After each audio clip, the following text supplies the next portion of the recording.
Dane Sweet reads comics and then tells us what he thinks of them. Seems like a great gig. People were calling up the networks and bitching because reruns of I Love Lucy were canceled. Reruns, for Christ's sake. Sweet Dan reviews comics. You're welcome.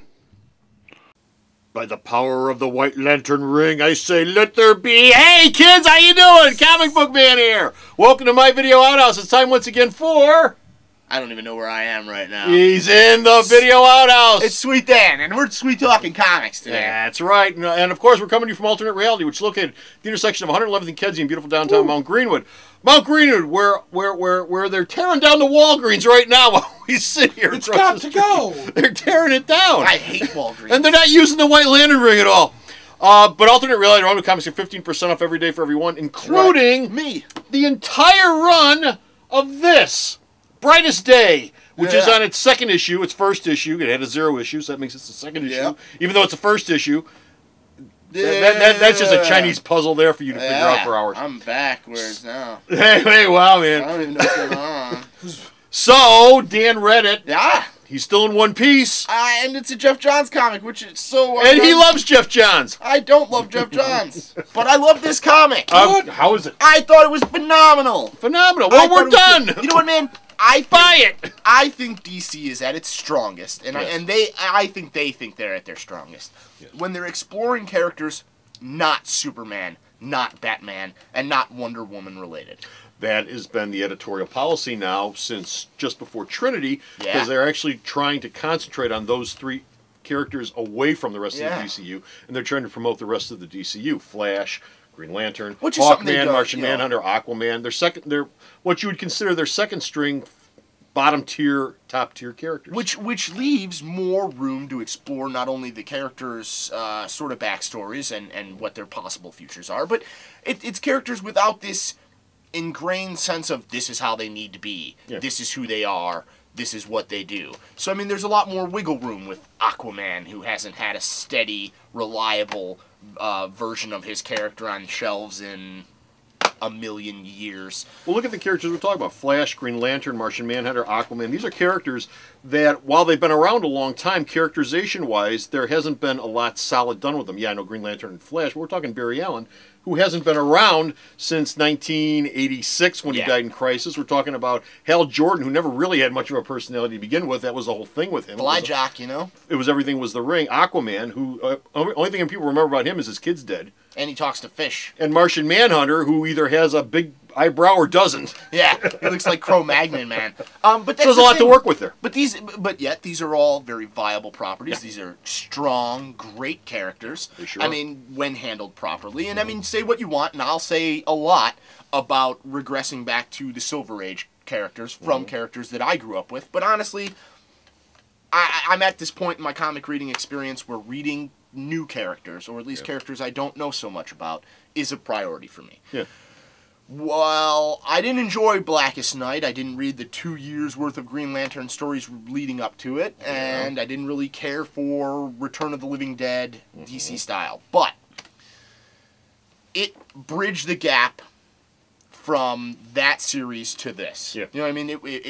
It needed to be done so they could get these characters back to life and make this White Lantern, which obviously is going to lead to something. Okay, that's the main crux of this story. Yeah. It starts off with the White Lantern in a that you saw at the end in a crater of, at the end of the 0 issue, and who shows up?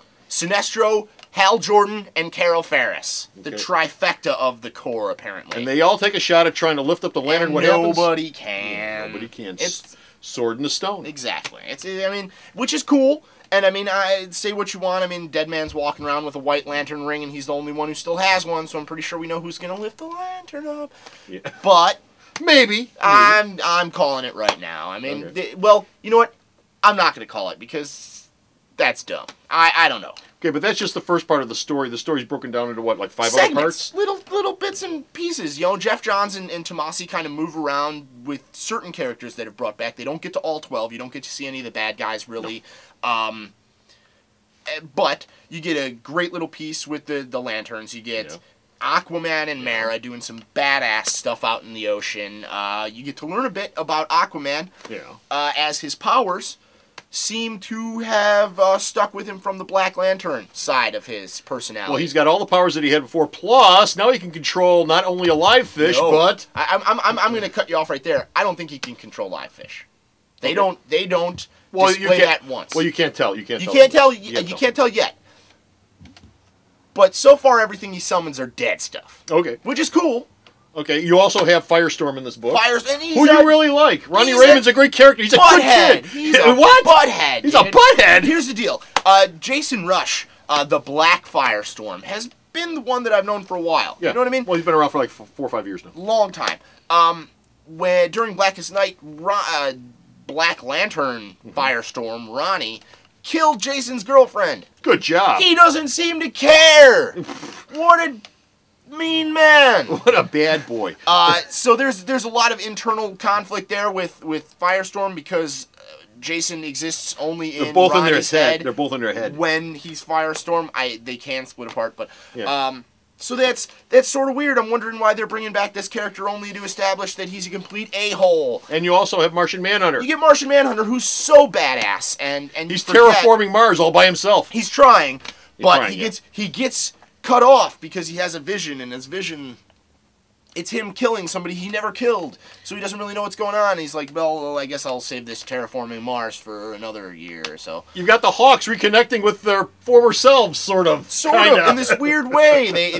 They're flying around, and of course there's these other dudes with jetpacks flying around, and they happen to have the bodies of the first incarnation of the Hawks because they constantly become reincarnated. The dead mummified bodies. And then they show a guy, and I'm not going to remember his name now because I set something. Who? Hothset. Oh, Hothset, yeah. Hothset. He's collecting all these reincarnated, formerly reincarnated bodies of the Hawks. Whatever body they've left, he's trying to find. He's trying to do something with them. Which is going to be bad. Okay, which is going to be bad. Dead Man sits around and he postulates a lot of philosophical things and doesn't do much because he doesn't really realize why he's alive yet. Okay, so tell me something. Trinity was before this. Countdown was before. Okay, Countdown was before this. The problem those books had was they didn't really mesh together. They didn't hold together well over the course of 52 issues. There's only 26 issues. Yeah. But 52 issues, they didn't really hold together. How's this so far? So far, 2 issues in, I'm pretty excited. Yeah. They've got a phenomenal art team of 5 different guys, which I'm really hoping they stick with. I think 5 guys illustrating a 22-page comic bi-weekly doesn't seem like that much of a stretch, so I'd like to see it. Well, they each do a different chapter. And they're each responsible for their chapter. So. Yeah, you got Ivan Reyes on the Green Lantern stuff. You got somebody else, Patrick Gleason, doing the Aquaman stuff. Okay. I mean, there's a lot of great artists on this. Jeff Johns, who I've talked a lot of crap about, just because I'm a fanboy and we do that. Him and Tomasi work really well together, and the story is paced so well that you move right from one thing to the next, and you're like, you want to read about the last thing, but now you're reading about this, and this is so fascinating, and then all of a sudden it's gone. So I imagine this is going to redeem DC's weekly series. Or the switch to bi-weekly is actually going to redeem them for it. Well, the companion book Justice League is shipping this week as we tape this. We'll see how good that is. You're going to wind up getting that. I'm excited for that. We'll see how that goes. But that's not connected directly with this.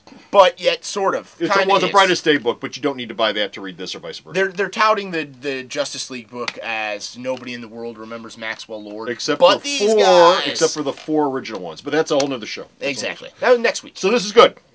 Yeah, this is phenomenal. Thank you. So stop off at the store's website and read his review of this book and all the thousands of other books that Dan's reviewed. And where's the store's website at? I gotta know. Sarah! Again, www.myalternatereality.com. So stop at the website, read his reviews, and until next time, this is Comic Book Man. And this is Sweet Dan Sweet Saying, bye! Where's my ring? You didn't buy a copy. This month's Hero of the Month sale at Alternate Reality is... I am Iron Man. And War Machine and Natasha Romanoff. I hear there's a movie coming out for the three of them. Anyway, if you stopped out at the store all this month, 25% off all of my Iron Man trades, all my War Machine trades, all my Natasha Romanoff trades, whether they're Masterworks, whether they're softcovers, whether they're hardcovers, every trade I've got in the store, 25% off all month long. Now, some of you might be wondering, who's Natasha Romanoff? I saw her in the movie, but who is she? Black Widow. 25% off all month long here at Alternate